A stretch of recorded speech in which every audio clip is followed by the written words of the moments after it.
Yeah, what's up, my people? So, I just wanted to share an idea, and which I've transformed to a research that I've been doing, and decided to share with you guys today. So, I'm actually sitting in one of my cars. That's the Peugeot 607 V6 phase 2. That's the restyled model. Unfortunately, Peugeot only produce them with automatic transmissions. I use the unfortunate because I'm a manual guy. I'm not into automatic transmissions. But because I love the car so much, I decided to buy it anyway. But before I even made the purchase, I started the research on how to convert the car to manual transmission. As soon as I get the vehicle, I'll get on it. So of course I've gotten the car, and pretty much the transmission runs like brand new.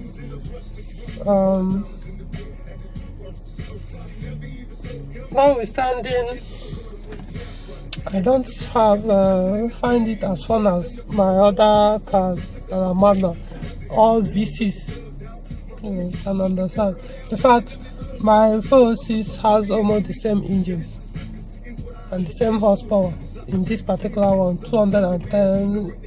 This one 211. My 406 210. So basically the same power, and that one is manual. I mean, it's very aggressive. So anyway, so far something I did today. So what I did was, I was like, okay, while I'm working, because I actually preferred a 6-speed manual on this one, which I can get. There's a transmission that will work on it, the 6-speed manual transmission. So, but very scarce to find. So I decided, notwithstanding, I can actually get it. And even though it may take some time, but I'll find one. Or I'm cool. The common, the one that is very common and available is the 5-speed. Of course, like I said, I have 5-speed in other ones, so I just want this one to be 6-speed. Even the automatic transmission is 6-speed. So I decided to try something today to know if the electronic aspect of the vehicle will allow the conversion. Since, in fact, I was at a point I was scared that maybe they programmed the engine ECU such that it won't work with manual. So if you put it, I know there are some vehicles, other brands, that if you disconnect, if the automatic transmission becomes faulty, most times the car will go into limp mode. It won't even accelerate. It will start, but it won't accelerate, meaning that it can't work without that transmission. So if you put manual, it won't work. So I was like, okay, fine.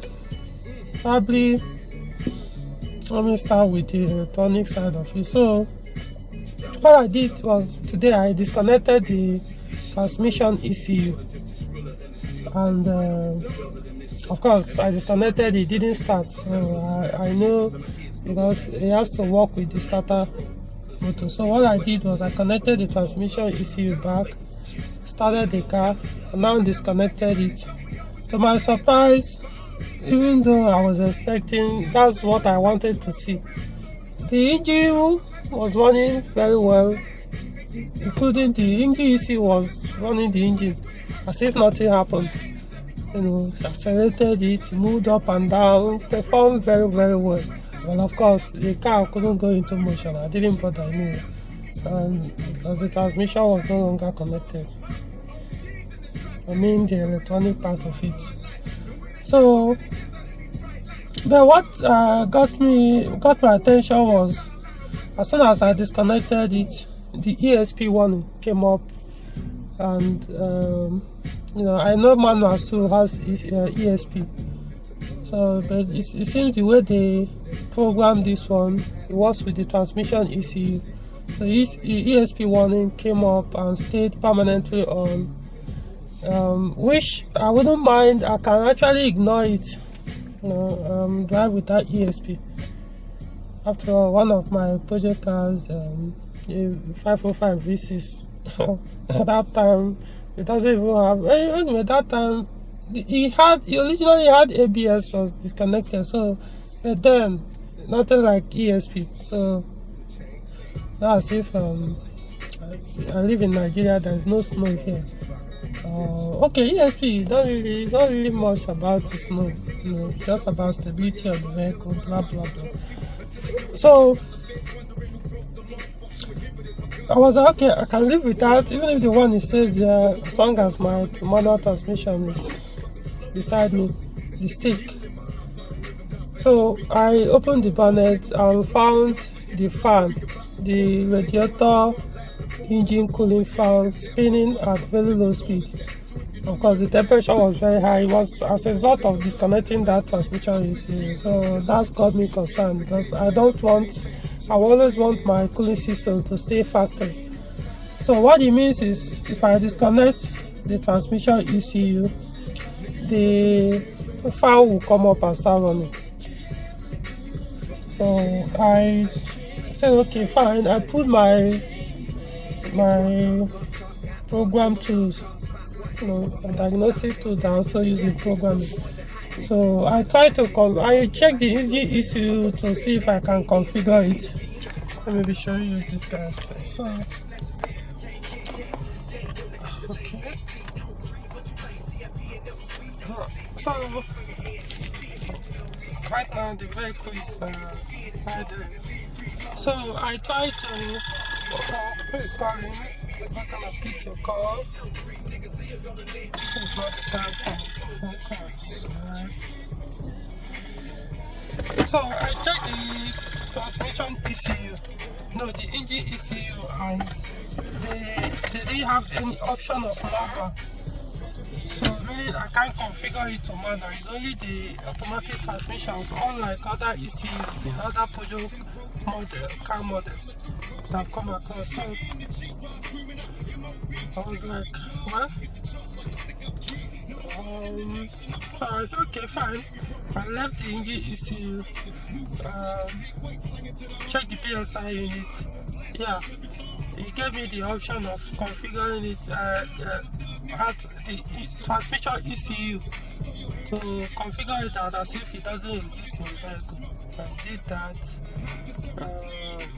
On the ABS ECU, ABS ESP ECU, there's no option to deactivate the ESP. Likewise, in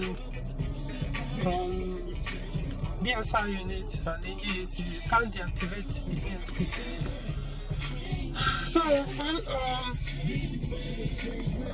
had the option that started that way. I see if the one I did in the PSI unit will make the engine, the PSI to run without giving me all those warning and all that about the ESP. In fact, I wasn't really interested in the ESP one. But the activation and all that, it's just the fan. But I did that, started the car, the fan was still spinning. So I was okay, fine. Let's see how it goes. Probably I'll figure something out how to make it work. Or I think the way they designed this ECU, especially the engine, because it's the engine ECU that runs or controls the cooling fan, the radiator engine cooling fan. So probably even if I choose to even if I eventually get the manual transmission and do the swap, I will have to leave the transmission ECU connected, even though it's no longer the ECU won't be connected on the transmission, but I can still leave it connected to the wiring socket. Hopefully that will make it work. So I think one way of finding out is I have to buy the ECU. Yes, I will have to buy the transmission ECU. Then disconnect the one on the transmission, disconnect the ECU, the socket on the ECU on the transmission, because this transmission ECU AMC is actually attached or both ends of the transmission itself. So I'll disconnect the socket on that one, connect it to the one I buy, and then see if all these issues, the fan, most especially the fan, stays off and comes off only when it's needed. So if that happens, then it means I actually, what it means is when I get rid of the automatic transmission and put in the manual, I will just leave the transmission ECU connected, just leave it like that, so that the other ECUs will still think the automatic transmission is still working. Well, these are all theories, but I think this particle I did today did a lot of confirmation, but other things to do before I pull the plug to do the conversion. However, okay. Alright, so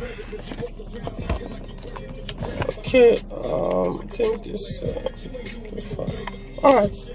So however, I'm not trying to condemn this transmission AMCs. I've seen AMCs because even though I'm a manual guy, I'm a stick guy, it has a way you can also catch fun with it. For example, it has the manual mode. They call it Triptronic or something like that, where you can actually shift it just like, well, not basically like manual gearbox, but it will give you a feeling or a sense of manual. So you can actually shift it up and down if you want to, and hold it. But that's one thing I love about cars. Just push it to gear 2, gear 3, and hold it there until you feel like shifting up or shift it down. So this can give you that option. So it's one that I can actually enjoy it that way. For most times, that's what I do. I drive it in manual mode. I don't even bother with the conventional drive mode. Even the sports mode is not even as fun as I expected. So I think for a petrol head or a car enthusiast, not every car enthusiast are into a manual or into fun. Some just like the plastic cars come with, and we're all part of a community of car enthusiasts, or defined as classes car enthusiasts. So some people actually love doing that driving, and not just driving for the sake of driving, but love driving cars that are fun. Not just because a car could have a lot of power, but you lack fun. So yeah, I can still be using it in that mode to catch my fun, pending when I decide, or if I'm not really when I decide, until I find the transmission that I'll go in. The other options I'm considering, like I said, the 5-speed, that one is very much available. All I need is get it, then I'll have to do some construction on where the gearbox mounting is supposed to stay. That's the gearbox mounting bracket. I have to do some construction there and it will sit in. But if I get that 6-speed I'm looking for, I don't need any construction, just plug and play. The other options too I'm considering, like if the bell housing of EW12 6-speed manual